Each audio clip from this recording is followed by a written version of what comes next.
안녕하세요. 반갑습니다. 소개받은 김주영입니다. 다시 한번 인사드리게 반갑습니다. 먼저 차이콥스키 콩쿠르에 대해서 알아보겠습니다. 위에 나와 있는 것이 각 콩쿠르의 로고입니다. 그래서 이것은 이제 지금 현재는 15회 콩쿠르는 아닙니다만 15회 당시 콩쿠르의 로고를 제가 보여드리겠습니다. 이 대회는 어떻게 생각하면 우리나라에서 굉장히 조금 친숙한 콩쿠르라고 할까요? 우리나라가 러시아랑 그때 당시 소련이었습니다만은 소련이랑 재수교를 하게 된 해가 1990년이었습니다. 그리고 제가 먼저 이 콩쿠르에 대해서 설명드리는 이유는 제가 러시아 모스크바에서 공부를 했었던 경험이 있기 때문입니다. 유학을 제가 모스크바 공원에서 했고요. 제가 유학을 갔었던 것이 1991년에 맨 처음 유학을 갔습니다. 그래서 91년 여름에 오디션을 보러 갔다가 오디션에 합격하고 난 다음에 이제 92년 초부터 공부를 시작했었습니다. 그러니까 굉장히 좀 초창기 멤버 중에 한 사람인데요. 그 이후에 이 콩쿠르는 진짜 우리나라 연주자들에게 어떻게 생각하면 조금 많이 문이 열려 있는 콩쿠르가 되었습니다. 그래서 친숙하게 되었고 많은 그 입상자들도 나왔습니다. 이 차이콥스키 콩쿠르는요, 처음에 시작이 된 것이 1958년에 시작이 됐는데 1958년에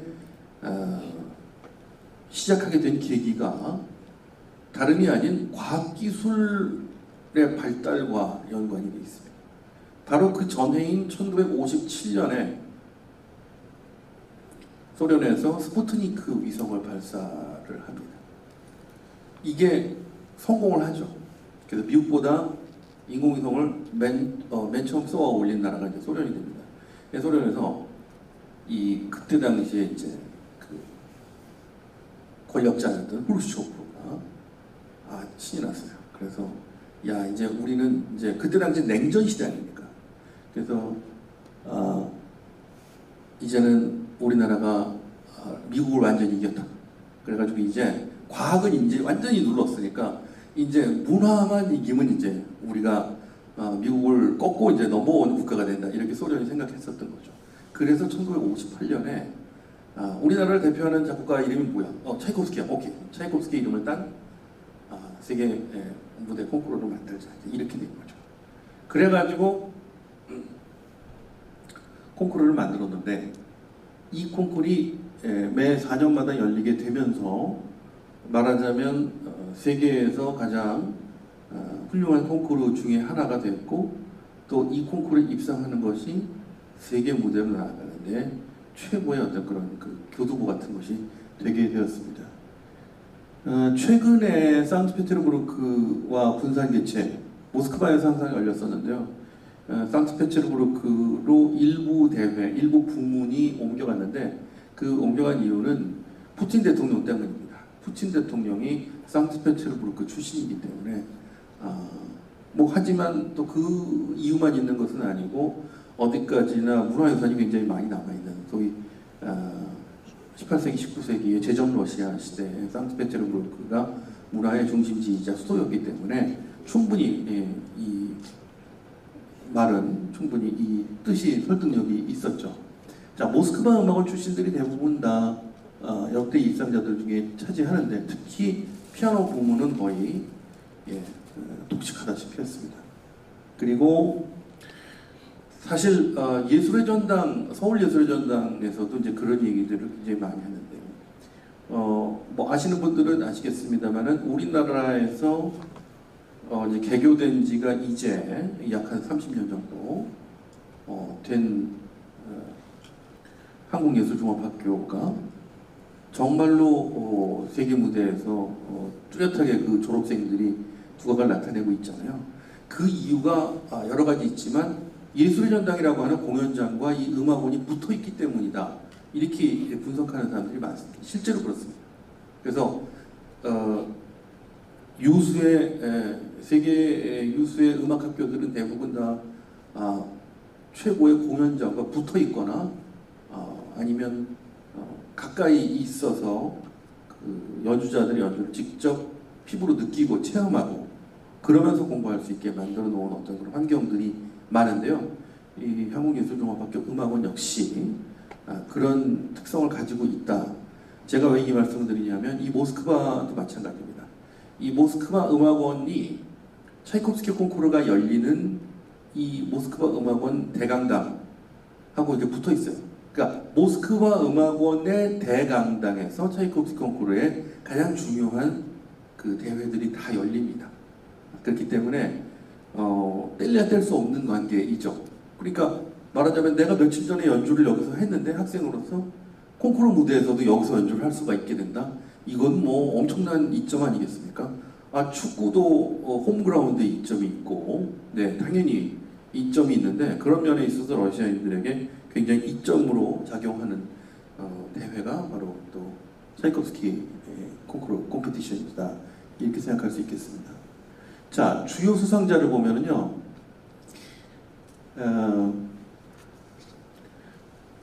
재미있는 부분이 이 부분이에요. 1958년 피아노 부문의 우승자가 반 클라이번이라는 사람입니다.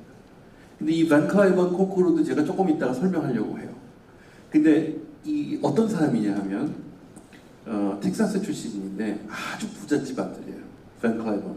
그리고 또 음악적으로도 아주 뛰어난 그런 기량을 갖추고 있었고 신체 조건도 굉장히 좋아서 키도 한 190cm가 훨씬 넘고 손도 굉장히 크고 하여튼 피아노 연주를 하는 데 있어서 아주 좋은 조건, 탁월한 연주자였습니다.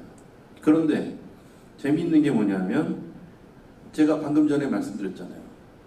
이 58년에 제1회 차이콥스키 콩쿠르가 시작할 때 뭐 때문에 이 콩쿠르를 후르시초프가 만들었죠? 문화적으로 미국을 이기려고 만든 거잖아요.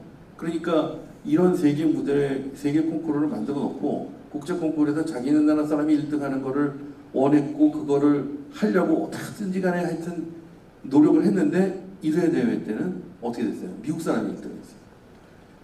이때 이게 굉장히 재미있는 에피소드가 있는데 이때 당시에 심사위원장이었던 사람이 에밀 길레스라고 하는 사람입니다.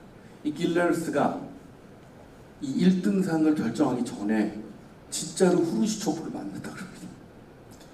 예, 그때 당시에는 뭐 있을 수 있는 일이죠. 그래서 만났대요. 그래서 이래저래 해서 각하 이 벤 클라이번이라고 하는 미국 사람이 제일 잘하는데 어떻게 1등을 줘야 될 것 같은데 실력으로 1등입니다. 어떻게 할까요? 그랬더니 후르시초프가 한참 생각하더니 정말 그 사람이 잘하냐. 그랬더니 예, 잘합니다. 정말 제일 잘합니다. 이렇게 얘기하니까 또 한참을 생각을 하더니 그럼 뭐 줘야지 어떡하겠어. 이렇게 된 거예요. 그래서 미국 사람이 1회 대회 때 1등을 합니다. 그런데 이게 어떻게 생각하면 굉장히 큰 미국에서는 당연히 소련 그 적지에 들어가가지고 그 1등을 하고 왔으니까 뭐 대단한 영웅이 된 것은 뭐 대단한 건 뭐 당연한데 거기다가 플러스해서 후르시초프가 이 반 클라이번이라고 하는 젊은 피아니스트가 연주를 하고 입상자 이제 축하 무대가 있고 이제 이럴 때에 직접 와서 포옹을 하고 안아주고 이런 장면이 있었는데 이게 굉장히 말하자면 정치적인 제스처로 그때 당시에 큰 세계에서 화제가 돼서 동서 화합이라고 할까요? 하여튼 그 냉전에 조금 말하자면 냉전이 누그러지는데 교시가 되는 그런 사건이 됩니다. 그러니까 음악적인 사건 이전에 이후에 또 정치적인 사건도 생겼던 것이죠. 자, 이런 연주자들이 쭉 있습니다. 1회 대회 때의 우승자가 반 클라이번이었고요. 또 바이올린, 첼로, 지금 현재 많은 활동을 아직도 하고 있는 연주자들이죠. 바이올린의 기돈 크레머라든가 또 피아노의 보리스 베레조프스키 그리고 데니스 마추에프 같은 사람들은 아직까지도 40대, 50대로 활발하게 그들의 전성기를 지금 무대에서 보여주고 있는 사람들입니다. 자, 그리고 대한민국 수상자 보겠습니다. 사실 상을 받는다는 것이 받을 만큼 실력이 있다라고 하는 것이 중요하지 이게 뭐 메디가 중요한 건 아니거든요. 그래서 일부러 메디는 좀 가급적이면 좀 안 집어넣으려고 노력을 했습니다.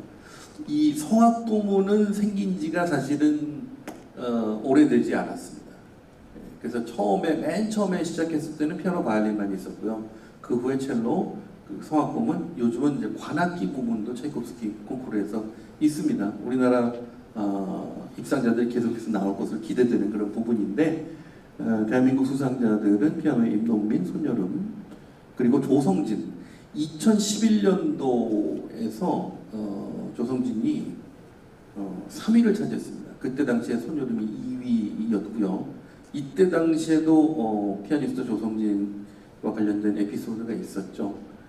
조성진 군이 1994년생이니까 만 17세였는데 이때 당시에 만 17세면은 대회에 참가할 수 없는 나이였어요.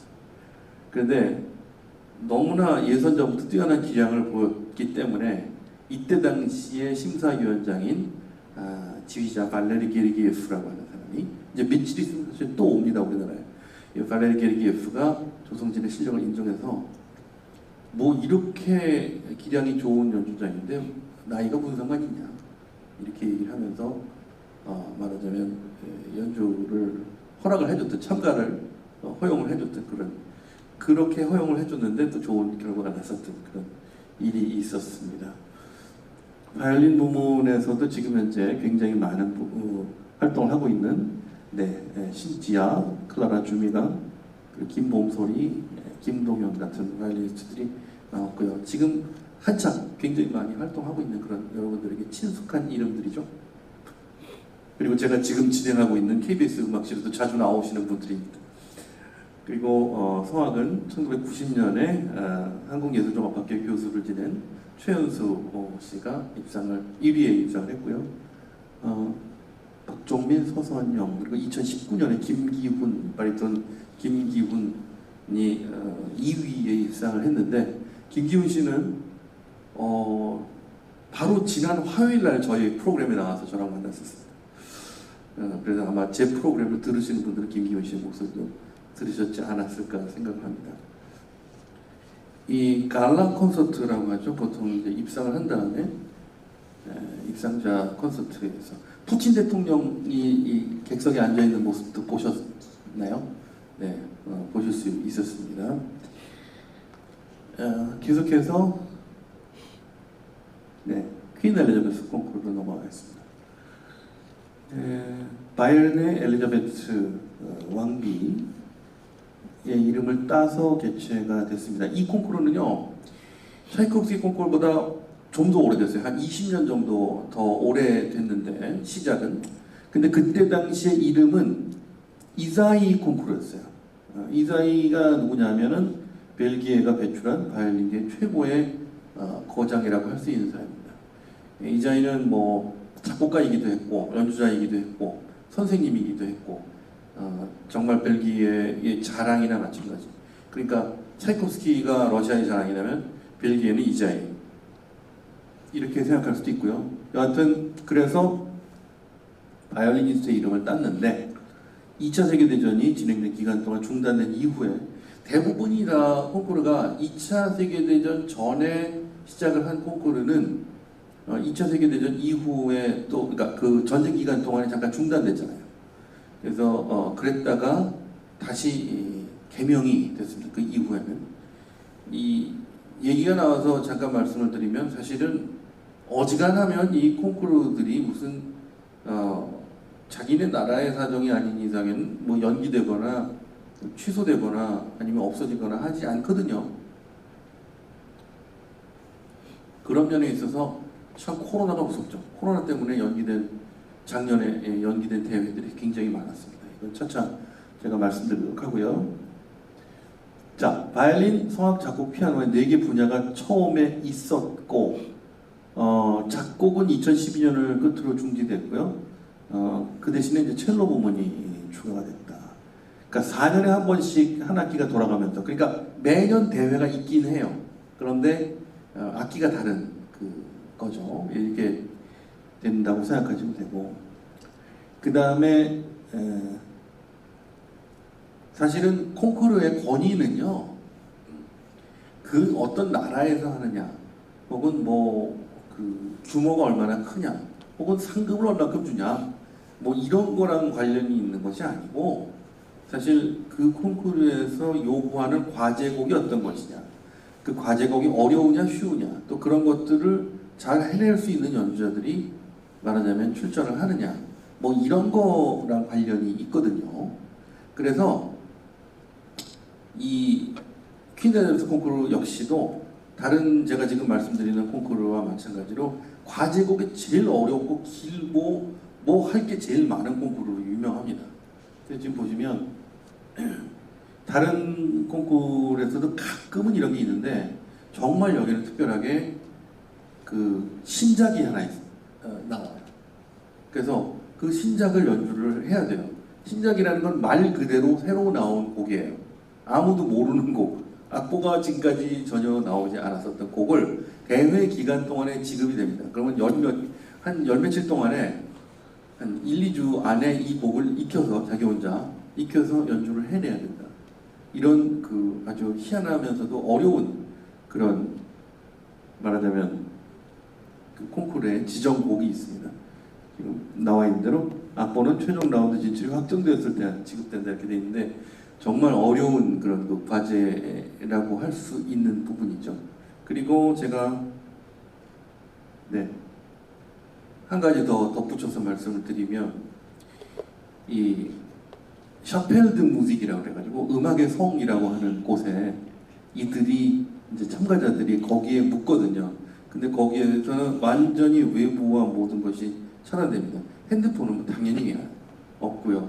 인터넷도 차단돼요. 그 상태에서 그저 악기와 자기와의 싸움만 합니다. 어차피 뭐 신작을 연습하고 뭐 이래야 되니까 인터넷도 한 시간도 없고 핸드폰을 보고 있을 시간도 물론 없겠죠. 그렇지만 완전히 차단이 돼서 그야말로 지금 격리하는 것처럼 이렇게 연주자들이 격리가 됩니다. 이게 굉장히 어떻게 생각하면 좀 그 퀸 엘리자베스 콩쿠르만의 아주 특별한 룰이다 이렇게도 생각을 할 수 있겠습니다. 자, 주요 입상자들이 나옵니다. 이제는 우리나라의 입상자들도 상당히 많아졌다고 하는 것을 알 수가 있고요. 에밀 길레르스, 잠깐 아까 제가 차이콥스키 콩쿠르에 대해서 설명할 때 잠깐 나왔었던 인물이죠.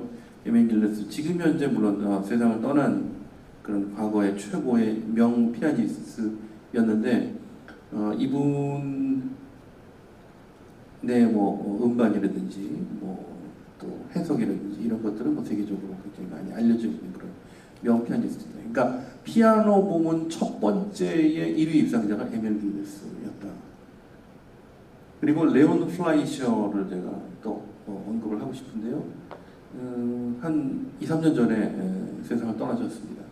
굉장히 90세 넘어서까지 장수하셨었는데 이 레온 플라이셔는 미국 출신의 아주 뛰어난 피아니스트였는데 안타깝게도 이 콩쿠르에 그러니까 이때 1등을 했어요. 그런데 1등을 한 이후에 레온 플라이셔는 이 오른손에 마비가 왔습니다. 그래서 오른손을 쓰지 못하는, 연주를 하지 못하는 그런 상황이 됐어요.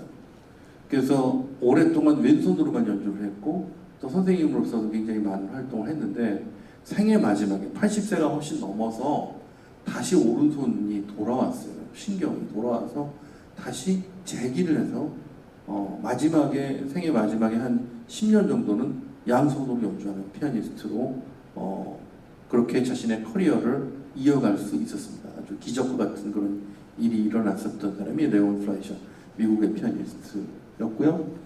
안나 비니츠카, 최근에 입상한 연주자 중에서 가장 또 존재감이 드러나는 사람입니다.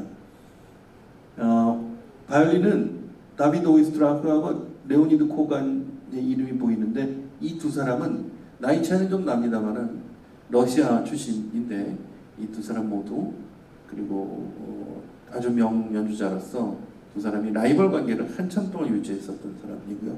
바dim 레핀 1989년에 입상을 했는데 이 바dim 레핀은 현재도 뭐 세계 최고의 바이올리니스트로 각광을 받고 있고 얼마 전에 한 달쯤 전에 우리나라에 와서 내한 공연을 오랜만에 하고서 돌아갔습니다. 우리나라 주요 입상자들이 나오는데요. 피아니스트 이미주 씨는 독일에서 활동을 하고 있고요. 백혜선 씨는 서울대학교 교수를 역임하고 현재는 미국과 한국을 중심으로 활동을 하고 있으십니다. 그리고 박종화 피아니스트는 현재 서울대학교 교수이고요.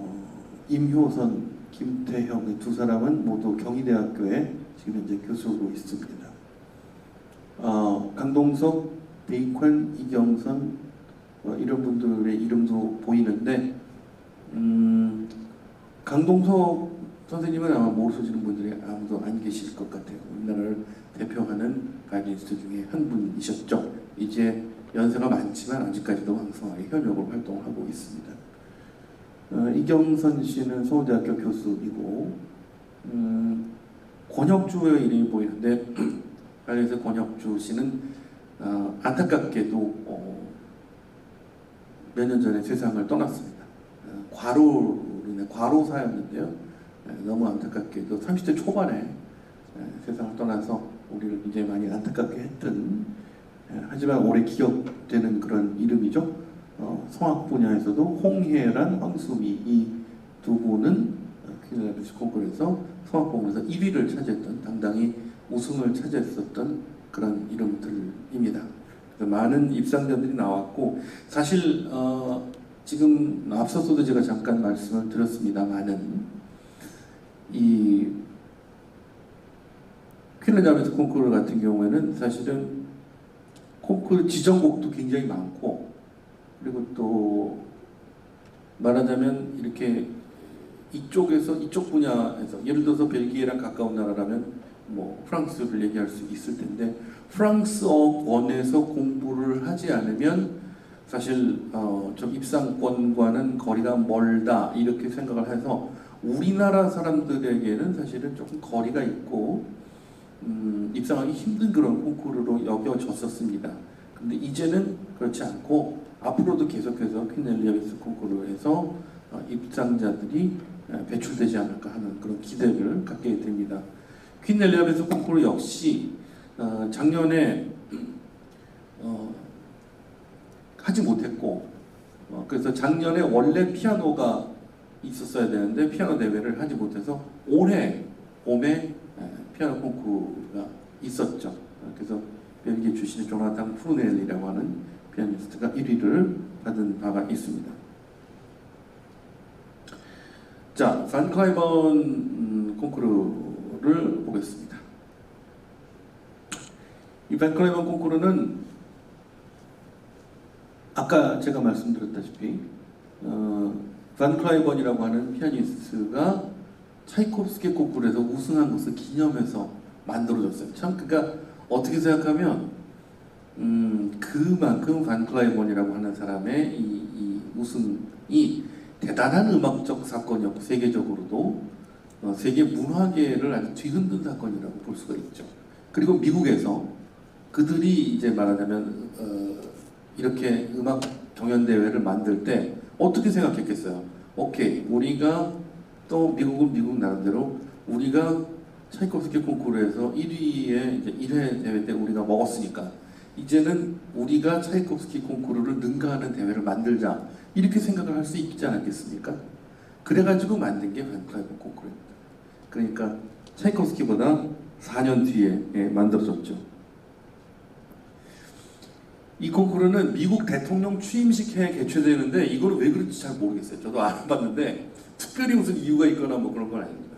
뭐 대통령 취임식과 관련이 돼 있느냐 하면 그런 건 없지만 어찌됐든 4년 텀으로 돌아가는데 미국 대통령 그 선거도 4년마다 가니까 그게 아마도 이렇게 똑같은 타이밍으로 가는 것 같아요. 여러분들 그 국제 콩쿠르에 대한 에피소드 중에서 제가 생각이 나서 하나 말씀드리는데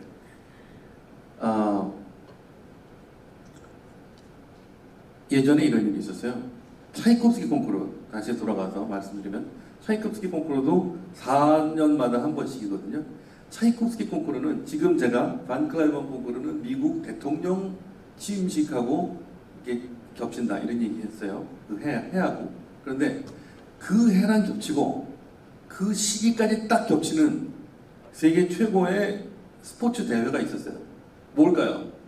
올림픽이 아닙니다. 뭘까요? 차이콥스키 콩쿠르랑 딱 겹치는 대회가 있었어요. 뭔지 아십니까 혹시? 혹시 아시는 분? 모르세요? 네. 자, 모르신다고 답변을 주셨으니까 제가 설명드릴게요. 월드컵하고 정확하게 겹쳤어요. 그래서 사실 음악하는 사람들 중에서도 축구에 관심 있고 스포츠에 관심 있는 사람들이 얼마든지 많을 거 아닙니까? 월드컵이야 안 보는 사람 없잖아요. 그러니까 다 보는데 이 차이콥스키 콩쿠르 심사위원들이 낮에는 콩쿠르 심사하고 밤에는 밤새껏 이 월드컵 축구를 보고 도무지 잠을 잘 수가 없어가지고 낮에 콩쿠르 심사할 때 졸려서 너무너무 힘들다 이런 그런 에피소드가 있었거든요. 근데 믿거나 말거나 그런 이유인지 아닌지 모르겠는데 한 번 그래가지고 1년을 건너뛰었어요. 1년을 늦췄어요. 그래가지고 그 다음부터는 이제 월드컵이랑 안 겹치게 만들어서 아주 심사위원들이 해피하다 이런 그 에피소드가 있습니다. 자, 클라이번 콩쿠르는 이렇고요. 미국 대회에 답게 상금도 굉장히 많고 또 공연을 굉장히 콘서트 투어를 굉장히 많이 다닐 수 있게 혜택이 있다라고 하는 그런 장점이 있습니다. 역시 이 대회도 아시는 분들은 아시지만 세계적인 대회는 보통 어떻게 얘기할까요? 한 달 정도까지 올림픽 기간보다 조금 더 길어요. 한 달 정도까지 대회가 치러지는 경우가 많은데 이 반 클라이번 콩쿠르도 굉장히 여유 있게 그 시간을 잡아서 이제 이루어지고 있는 것으로 아주 유명합니다. 그리고 1997년에 온라인 오디오 스트리밍을 했다고 하는데 1997년이라고 한다면 상당히 이 온라인 중계를 한 걸로는 빠른 편이었죠. 그래서 제가 한번 언급을 했습니다. 그리고 2009년에 대회 역사상 처음으로 모든 공연을 다 생중계했는데 요즘은요 제가 지난달에 있었던 쇼팽 콩쿠르를 쭉 보면서도 그런 생각을 했습니다. 저도 국제 콩쿠르에 참가해본 경험이 있고 뭐 붙은 경우도 있고 떨어진 경우도 있고 그랬습니다만은 여하튼 참 요즘 참 힘들겠다. 예전 같으면 어떻습니까? 예전 같으면 그냥 뭐 자기 대회에서 그냥 이런 공간에서 그냥 피아노 치고 바이올린 연주하고 첼로 연주하고 이런 공간에서 여튼 우리끼리 그냥 심사위원들 뭐 청중들도 있을 수 있지만 거기서 잘 평가받으면 대회에서 상 받고 끝나는데 이제는 어때요? 인터넷으로 생중계가 되니까 전 세계인들이 다 볼 수 있잖아요. 그래서 야 이게 정말 그 스트레스가 엄청나겠구나 라고 하는 생각을 다시 한번 하게 됐습니다. 그런 면에 있어서 참 말하자면 이 네트워크의 발달이 콩쿠르에도 많은 영향을 끼치고 또 아마도 앞으로도 계속해서 그 변화와 연주자들의 뭐 예를 들어서 해석의 성향이라든지 이런 면에서도 달라지지 않을까 이런 생각을 하게 됩니다. 자, 주요 입상자들은 제가 지금 쭉 보여드리고 있는데요. 사실은 이 입상자가 적은 이유가 역시 우리나라 입상자 말씀을 드리는데 이 적은 이유가 역시 제 생각에는 여하튼 우리나라에 그렇게 문호가 많이 개방되어 있는 어떤 그런 대회가 아니었다라고 생각을 하는데 이제는 아마 좀 상황이 좀 달라졌습니다. 2017년에 우리나라의 선우예권 피아니스트가 당당히 1위를 차지했죠. 이때의 1위를 한 것은 대단한 일이었는데 대단하다고 제가 말씀드리는 이유는 우리나라 최초의 1위 입상이기도 했고요. 우승이기도 했고 그리고 선우예권 피아니스트가 그때 당시에 거의 나이 제한에 걸릴 정도로 나이가 많이 들어서 이게 사실은 대회에 입상을 하는 것이 보통 훈련을 해야 되는 것이 아닌데 이미 기성 연주자로서 연주를 소화해내면서 그것과 동시에 말하자면 대회 준비까지 해서 거기에서 말하자면 우승을 했다는 거. 이거는 보통 일이 아닙니다. 쉽게 얘기해서 뭐 내가 예를 들어 낮에 일을 하고 밤에 공부를 해서 어디 뭐 어떤 세계적인 뭐 경시 대회에서 우승을 차지한 거나 마찬가지예요. 뭐 이건 정말 대단해. 우리가 그의 노력을 인정해 줘야 될 그런 부분이라고 생각을 합니다. 오늘 사실은 제가 DVD로 보여드리려고 준비를 해가지고 왔는데 아마도 조금 기술상으로 보여드리기 좀 힘들 것 같아요. 왜 이 말씀을 드리느냐 하면 2009년 대회에서 우리나라의 손여름 피아니스트가 2위를 받았고요. 1위가 이 일본의 트지 노부유키라고 하는 사람이었는데 이 트지 노부유키는 시각장애인입니다. 앞이 전혀 보이지 않는 사람이었어요. 그런데 1위를 받았죠. 그래서 장애가 있는 사람이라고 해서 뭐 메리트를 두거나 그런 건 전혀 아니었고 정말 뭐 완벽하게 동등하게 실력을 겨루어서 놀라운 실력으로 우승을 차지했는데 중국의 여기 지금 제가 쓰지 않은데 중국의 하오첸장이라고 하는 사람과 동률을 이뤘는데 어찌됐든 쯔지 노부유키 시각장애를 갖고 있는 사람인데 이 뱅클라이브 콩쿠르에서 1위를 차지하면서 그때 당시에 엄청난 화제가 됐었던 그런 기억입니다. 1989년에 1위를 했던 사람이 알렉세이 술타노프라고 하는 러시아 피아니스트였는데요. 이 술타노프 역시 지금은 이 세상에 없습니다. 너무 안타깝게도 30대 중반에 뇌일혈로 쓰러져서 세상을 마감했습니다. 그래서 참 어떻게 생각하면 참 귀한 연주자였는데 안타깝게도 지금은 그의 모습을 볼 수가 없습니다. 그래서 더 많은 사람들이 기억을 하고 있지 않나 생각합니다. 프로코피에프의 피아노 소나타 6번 그 중에서 1악장 손웨건 피아니스트가 콩쿠르에서 막 그야말로 그 경연을 할 당시의 모습을 감상하셨습니다. 앞으로도 계속 좋은 결과들이 나올 것 같습니다. 네 번째로 말씀드릴 대회는 제가 제일 좋아하는 작곡가 쇼팽의 이름을 딴 쇼팽 피아노 콩쿠르입니다. 얼마 전에 한 달 전에 10월 한 21일인가요? 22일인가까지 했으니까요. 한 달 전도 아니고요.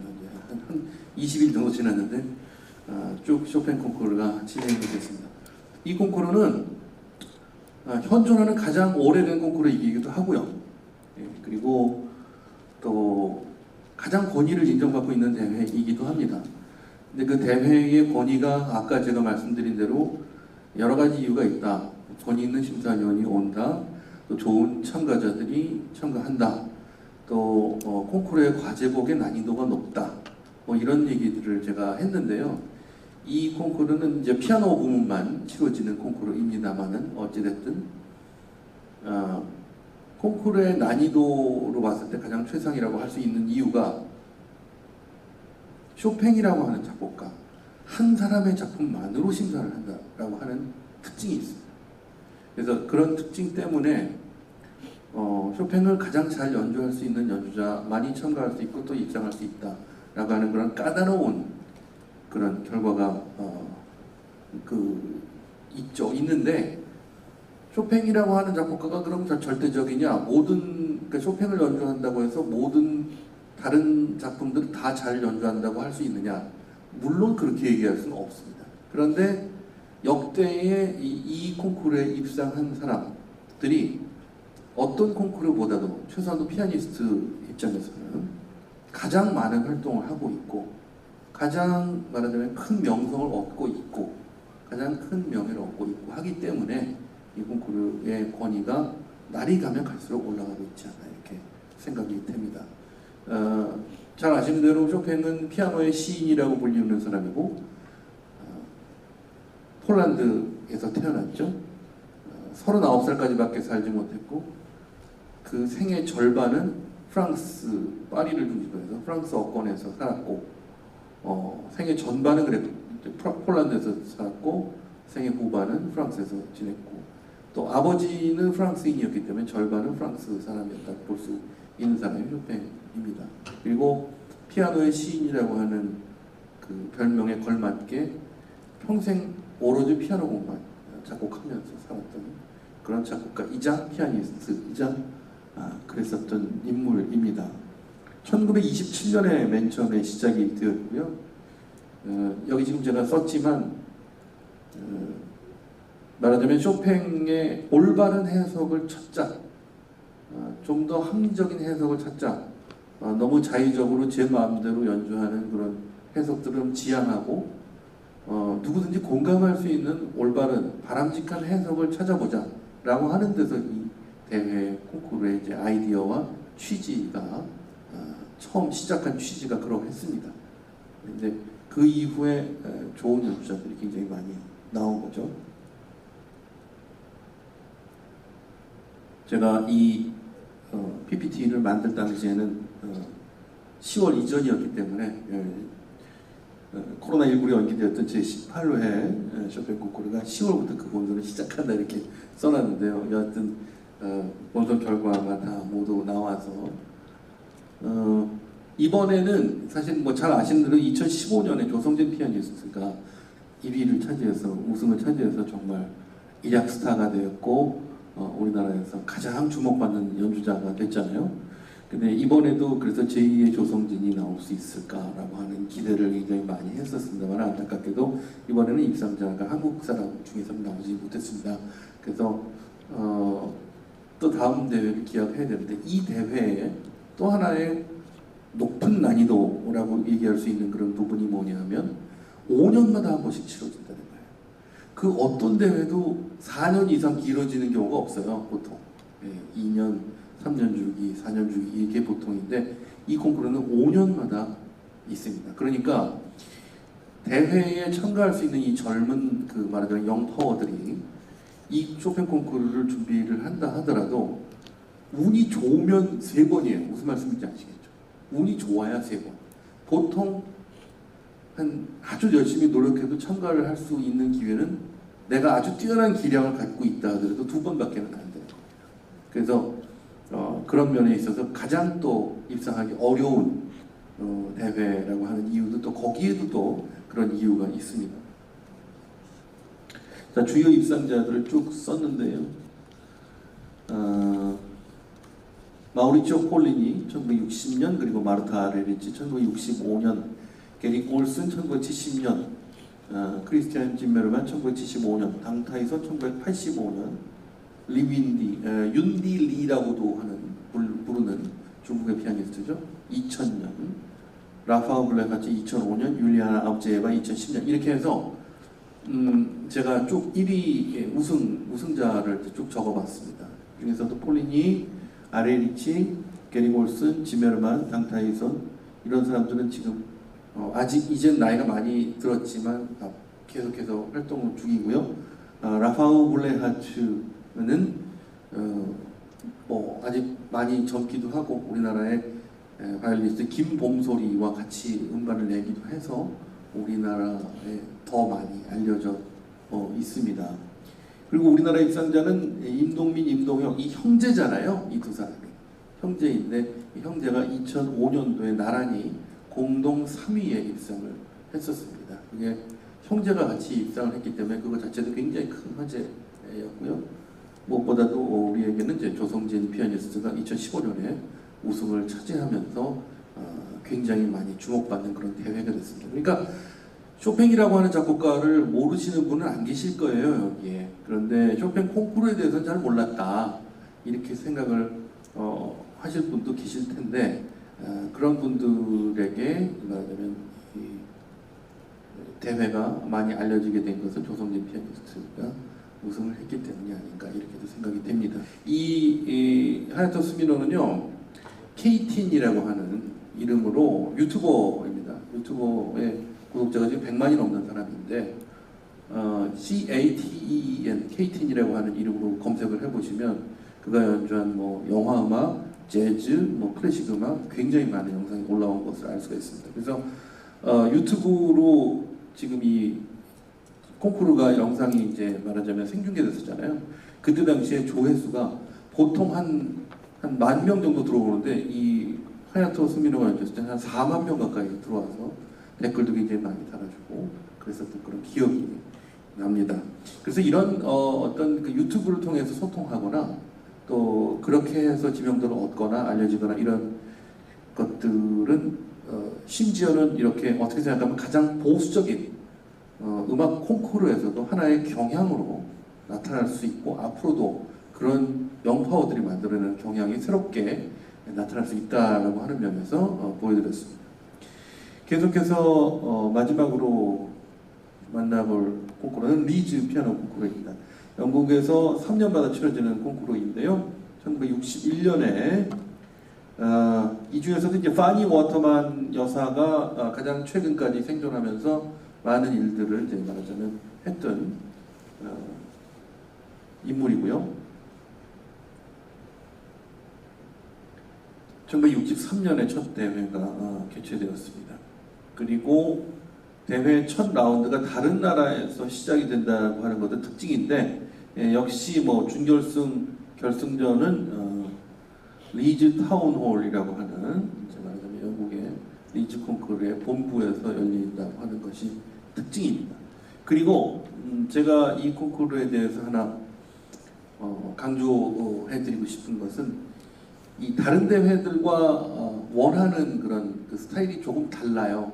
그래서 다른 대회에서는 뭔가 외향적이고 화려하고 또 우리가 금방금방 이렇게 그 피부에 와닿을 수 있는 그런 연주를 하는 좀 더 이렇게 액티브한 그런 피아니스트가 좀 더 입상하는데 유리하다고 한다면 이 리즈 콩쿠르는 그렇지 않고 뭔가 내실이 있고 성숙하고 좀 더 다듬어지고 어른스럽고 젊은 연주자들이라 하더라도 이런 성향을 갖고 있는 사람들을 더 좋아하는 그런 대회의 특징이 있습니다. 그래서 이 리즈 콩쿠르는 그런 면에 있어서 좀 특징을 갖고 있는 대회다 이렇게 생각을 할 수 있을 것 같습니다. 주요 입상자들로 제가 이렇게 좀 적어봤는데요. 이 중에서 1981년에 입상을 했던 이안 홉슨은 얼마 전까지 서울대학교에서 교수로 재직을 하면서 쭉 학생들 가르쳤던 좋은 피아니스트이고요. 우리나라에는 정명훈 지휘자도 그때 당시 이제 이때의 피아니스트로 활약할 당시죠. 1975년 입상한 경력이 있고 어제 바로 제 라디오 프로그램에 서주희 피아니스트에 대한 얘기를 좀 다뤘었습니다. 정말 1980년대에 활동을 많이 했었고 그랬는데 90년대 중반 이후에는 활동을 중단한 하지만 지금까지도 많은 분들이 기억하고 있는 서주희 피아니스트 우리나라의 뛰어난 연주자였고요. 백혜선 피아니스트는 뭐 얼마 전까지 서울대학교에서 교수로 일을 했고 현재도 많은 연주 활동을 하고 있는 분이시죠. 무엇보다도 김선우, 김희재 이 연주자들의 그 입상이 굉장히 놀라운데요. 김선우 피아니스트는 여러분들도 잘 아시는 우리나라를 이제 대표하는 이런 젊은 연주자가 되었습니다. 현재 33세인데 사실 33세의 나이가 우리가 놀라울 정도로 정말 남들이 한 40대, 50대 하는 일을 이미 다 이루었죠. 베토벤 소나타 전곡 연주도 이미 마쳤고 베토벤 소나타의 앨범도 계속해서 내놓고 있고 그 외에 실내악과 이제는 지휘자로서의 활동까지 하고 있는 인물이 김선우입니다. 그리고 김희재 피아니스트 2015년에 2위에 입상을 했고 현재 뭐 국내외적으로 많은 활동을 하고 있는 아주 좋은 피아니스트입니다. 김선우 피아니스트의 2006년 영상입니다. 그러니까 그가 1988년생이니까 18살 때 1위에 입상할 때 놀라운 연주력을 보여줬던 그런 영상이었습니다. 제가 앞서서 맨 처음에 강의 초반에 그런 얘기를 했었는데 경향이 많이 바뀌었다. 그래서 저도 나이를 먹어가면서 이게 세대가 바뀌는구나, 우리 세대가 아니구나 뭐 이런 것들을 느끼지만 무엇보다도 지금 세대들, 그러니까 지금 20대 30대의 젊은 연주자들의 가장 큰 특징은 과거에는 뭐 젊어서 고생은 사서 한다고 일부러 좀 고생도 하고 또 좀 방황도 하고 또 시행착오도 겪고 이런 일도 있었는데 이들은 시행착오를 겪거나 혹은 자신과 맞지 않는 일, 자기가 원하지 않는 일 등등 때문에 시련을 겪거나 하는 부분이 굉장히 줄어들었다고 하는 점입니다. 그리고 젊었을 때 소위 우리가 얘기하는 치기도 있고 또 반항기도 있고 또 불필요한 일들을 할 때도 있고 그런 행동을 하고 그런 것들에서 자기가 후회를 하고 또 다시 한번 바로 잡고 뭐 이런 거는 뭐 음악뿐만이 아니라 어느 분야도 다 있을 수 있는데 그런 성향 자체가 굉장히 많이 줄어들었어요. 처음부터 자신의 목표를 정하고 그리고 또 그것을 위해서 불필요한 일들 자신이 하면은 안 되는 일들이라든지 뭐 그런 에너지를 뺏기는 일들 같은 것들을 아주 슬기롭게 배제하고 없애고 또 자기 그 컨디션이라든지 뭐 여러 가지 그 주변 관리 같은 것도 아주 야무지게 잘 하고요. 무엇보다도 힘든 과정을 고난을 그야말로 내가 멋진 목표를 위해서 이루기 위해서 참아낸다 이런 개념이라기보다는 즐긴다는 개념이 굉장히 강화되는 것을 느낄 수가 있습니다. 그래서 그런 부분에 있어서 아마도 정말 즐기는 사람을 당연할 수가 없잖아요. 대한민국의 젊은 세대들 계속해서 음악을 통해서 예술을 통해서 즐기면서 자기 색깔을 찾아나가는 그런 사람들이 계속해서 나올 거라고 생각을 합니다. 그리고 많은 예술 분야에 대한 지식과 경험과 쌓으시는 그런 기회가 되기를 바랍니다. 좋은 음악, 저는 음악가니까요. 좋은 음악 많이 듣고 건강하십시오. 언제 또 다시 뵐 수 있는 기회가 조만간 왔으면 좋겠습니다. 고맙습니다. 수고하셨습니다.